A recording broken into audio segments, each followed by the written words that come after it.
I think that one of the things about pacing guides is that they're often teacher-centered, teacher-focused, and not necessarily student-focused. And so allowing yourself to take a moment and reflect upon what are the big ideas that you're working with your curriculum, and what are the needs of your students, where are your students at with their understandings or misunderstandings of big ideas, and then work from there. I'm fortunate to work in a school system where we have a scope and sequence that's independent of a textbook, and it's focused on big ideas. And within our scope and sequence, we have references to page numbers, but also investigations, Mars and Mac tasks, and challenges that go along with the big ideas that I can pull from as a classroom teacher and use with my different students because of the different dynamics and needs of each individual period and each individual student.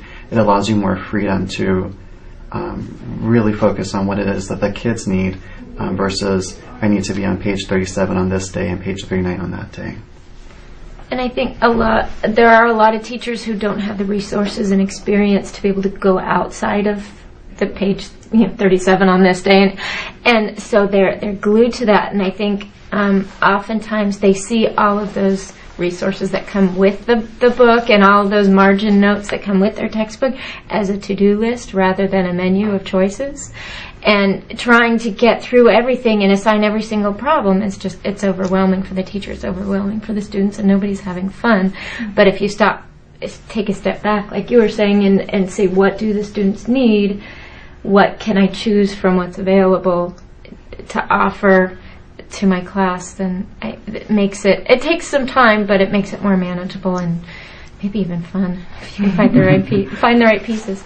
I remember all too well feeling very overwhelmed by just what you're talking about, just looking at a textbook and looking at the teacher's edition, and here are all the things that you're supposed to do, right? And I still haven't met a math teacher that's done their whole book in a year, right? The book that's assigned.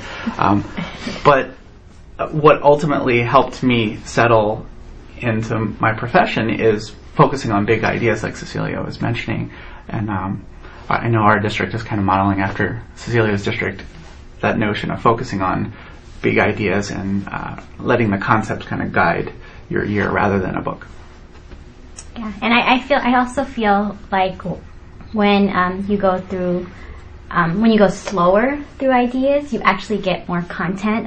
I've learned that more as I've become a teacher, where if I hadn't slowed down maybe for talking about what a square inch means, what that really means when you label it, then maybe when I got to circles or trapezoids or parallelograms, that idea would have been lost. So now that I've slowed down, I can get through that a lot faster. So I've learned that more as a teacher in terms of the big ideas, but going slowly through it, somehow I get further along than if I had just gone through a book in order. And your statement about going slower makes me think about how in our math classes, when you go slower, it allows you to really dig deeper, not just at understanding, but also at misconceptions.